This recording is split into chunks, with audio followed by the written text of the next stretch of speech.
루펜 여러분, 안녕하세요. 이그스 칼럼에 오신 분들 환영합니다. 2차 드래프트 1라운드로 영입이 된 이상규 선수를 주목해 보겠습니다. 대형 내야수, 10승 투수, 여러 이야기가 나오면서 한화 구단의 선택에 관심이 쏠렸습니다. 한화 구단의 선택은 우한 불펜으로 150km를 던질 수 있는 LG 이상규 선수가 주인공입니다. 세이브를 한 기록도 있는 만큼 필승조 역할도 가능하리라 보는데요. 한화에 와서는 1군 붙박이로 선정하는 모습을 보여주면 좋겠네요. 영상 이어가겠습니다. 오랜만에 진행이 된 2차 드래프트입니다. 셀러리 캡 때문에 생각보다 규모가 커졌습니다. 한 기사 제목으로 타이틀을 가리면 FA로 보일 정도이다. 흥행을 한 2차 드래프트이다. 이라는 기사 제목도 있었는데요. 구단은 이상규 선수를 반드시 1군에서 50일을 등록시켜야 합니다. 한 달 반 정도의 기간입니다. 불펜 선수이기 때문에 최소 15이닝은 보장한다고 할 수도 있습니다. 그만큼 1라운드는 신중히 진행을 해야만 합니다. 하나는 2라운드를 패스를 했죠. 2라운드는 30일을 등록시켜야 합니다. 이런 제약이 있기 때문에 확실하게 팀에 도움이 될 선수를 선택해야만 한다. 이상규 선수를 보는 한화 구단은 확신이 있다고 볼 수도 있을 것 같습니다. 반드시 도움이 되는 선수라는 걸 구단의 확신에 보답을 해야 하는 이상규 선수가 되면 좋겠습니다. 구단은 이상규 선수를 소개하면서 시속 140km대 중반의 구위를 가지고 있는 선수로 우리 불펜 뎁스를 강화할 수 있을 것이라는 기대감으로 지명을 했다고 전합니다. 그리고 롯데 자이언츠가 안치홍 선수에 대한 보상 선수를 데려가는데 아무래도 불펜 선수일 가능성이 높습니다. 오선진 선수가 이적을 했기 때문에 확실해졌는데요. 그 부분을 대비하기 위해 이상규 선수를 데려왔다는 이야기도 덧붙였습니다. 작년 케이스와 같은 것입니다. 최은성 선수, 보상 선수를 불펜은 예상했고 이태양, 한승혁 선수를 데려왔습니다. 실제로 윤호철 선수가 이적을 했죠. 이번에도 마찬가지 롯데는 보상 선수를 불펜으로 지명할 가능성이 높습니다. 이상규 선수는 그에 대한 대비라고 이야기를 합니다. 최원호 감독은 내년 ABS가 들어오면 구속이 좋거나 구익 무브먼트가 있는 투수들이 유리할 것으로 본다. 거기에 종으로 떨어지는 변화구가 있으면 더 좋다. 그런 투수들을 영입 대상으로 보았다. 이상규 선수는 140km 중반의 구속과 종으로 던질 수 있는 공, 무브먼트가 좋다. 변화구로 슬라이더를 주로 던지지만 포크볼도 있다며 영입에 환영하는 코멘트를 했습니다. 이름 이상규, 청원고를 졸업하고 15년 2차 7라운드로 입단을 했습니다. 우투 우타 불펜 선수입니다. 경찰청 군필 선수인데요.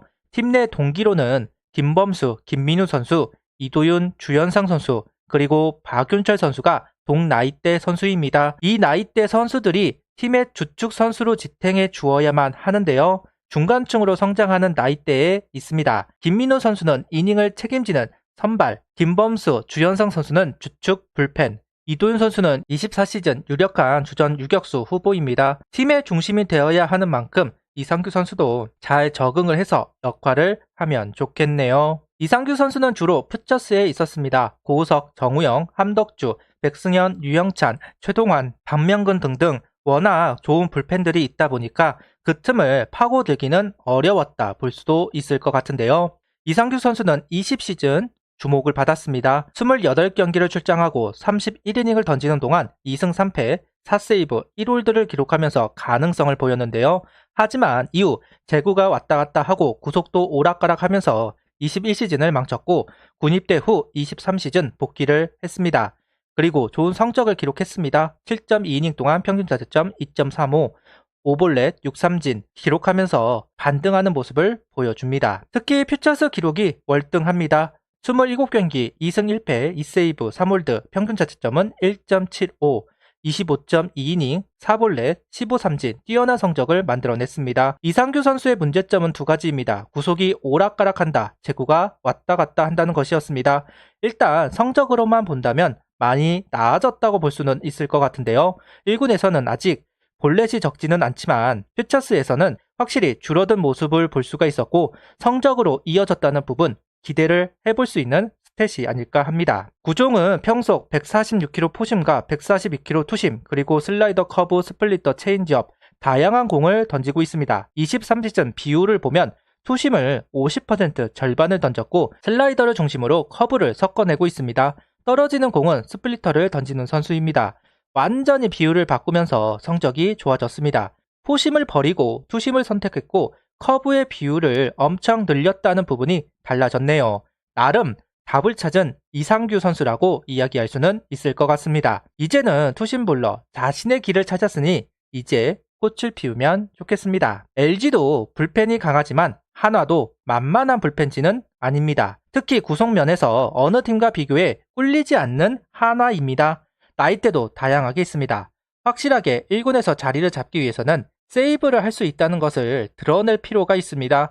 박상원 선수 혼자 마무리하기에 어려울 겁니다. 체력적인 부분도 그렇고 연투 능력이 떨어지다 보니 같이 해줄 선수가 필요합니다. 김규현 선수 23시즌 세이브 기록이 있습니다. 하지만 경력이 짧다라는 것이 불안한 점입니다. 이상규 선수가 할 수 있다면 기회를 얻어낼 수는 있을 겁니다. 50일을 1군에 있어야 하기에 반드시 기회는 올 거라는 부분 잡아야만 합니다. 군 제대 후 반등을 했고 주로 퓨처스에 있다고 소개를 했습니다. 잠깐 1군에 올라왔던 선수라 성적의 변별력이 떨어지는 것은 사실입니다. 10이닝도 던지지 않았던 선수에게 1군 성적이 의미가 있는가 싶기는 하지만 그래도 소개를 하자면 비교적 우타자에게 강점을 보인 이상규 선수입니다. 투심볼러가 된 이상규 선수이고 우타자 몸쪽을 지독하게 공략을 하는 모습을 보여주기는 했습니다. 송은범 선수를 생각하면 몸쪽 투심이 유의미하게 들어갔을 때 땅볼을 유도했던 기억이 나는데요. 그래서인지 득점권에서 좋은 모습을 보여주었습니다. 구단은 퓨처스에서 던졌던 이상규 선수를 기억할 겁니다. 이 기록이 진짜라면 주자가 있을 때 올릴 수 있는 선수이기도 합니다. 이런 부분도 감안을 하지 않았을까 싶네요. 불펜 선수들 중 투심을 주무기로 활용하는 선수가 딱히 생각나지는 않습니다. 던져도 포심을 보완하는 정도인데요. 어필을 할 필요성은 있어 보이네요. 환영합니다. 이제 LG 이상규 선수가 아니라 한화 이상규 선수가 되었습니다. 한화에 우환이 많습니다. 항상 우환 쏠림이 심하다 이야기를 했는데요. 이제 나이는 27살, 더 물러날 공간은 없습니다. 가치를 보여주어야만 합니다. 이상규 선수의 행보를 항상 응원하도록 하겠습니다. 구독, 좋아요, 알림 설정 부탁드리며 영상을 봐주셔서 감사합니다.